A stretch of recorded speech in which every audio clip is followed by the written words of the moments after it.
नवीन generation जो बोललेली असते त्याला लगेच उत्तर देण्याचं काही कारण नाही. नवीन राजकारणात आले आहेत, त्यामुळे देवेंद्र फडणवीस, चंद्रशेखर बावनकुळे व हर्षवर्धन पाटील यांच्याशी याबाबत चर्चा करू. 8 लाखापर्यंत ज्या पालकांचे उत्पन्न आहे त्यांना नेहमीच प्राधान्य देण्याचे काम केले आहे.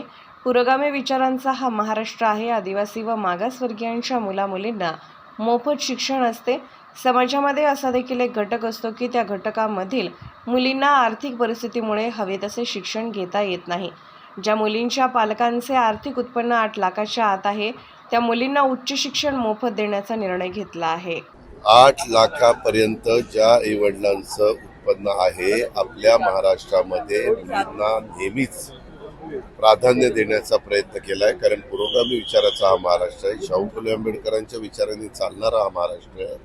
छत्रपती शिवाजी महाराजांचा आदर्श डोळ्यासमोर ठेवून पुढे जाणारा महाराष्ट्र आहे. म्हणून आपल्या इथं मागासवर्गीय समाजाच्या सगळ्या मुलांना मोफत शिक्षण असतं. आदिवासी समाजाच्या सगळ्या मुलींना मोफत शिक्षण असतं. परंतु समाजातला एक असा घटक आहे की त्या घटकामध्ये देखील गरीब वर्ग असतो. मग त्या मुलींना त्यांच्या आईवडिलांचं आर्थिक उत्पन्न हे कमी असल्यामुळं त्या मुलींना जिकडं जायचंय तिकडं जाता येत नाही. समजा मेडिकल किंवा कुठल्याही शिक्षणाच्या बद्दल. आता आम्ही निर्णय घेतला की ह्याला काही 1000 कोटी रुपये लागणार आहे.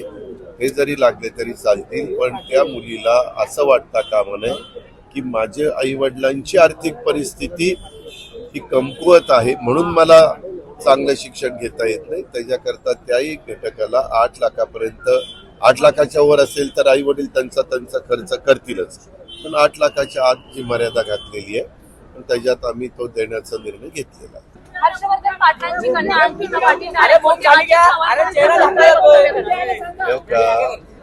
नवीन जनरेशन काही बोललेली असते तर लगेच त्याला उत्तर देण्याचं काही कारण नाही.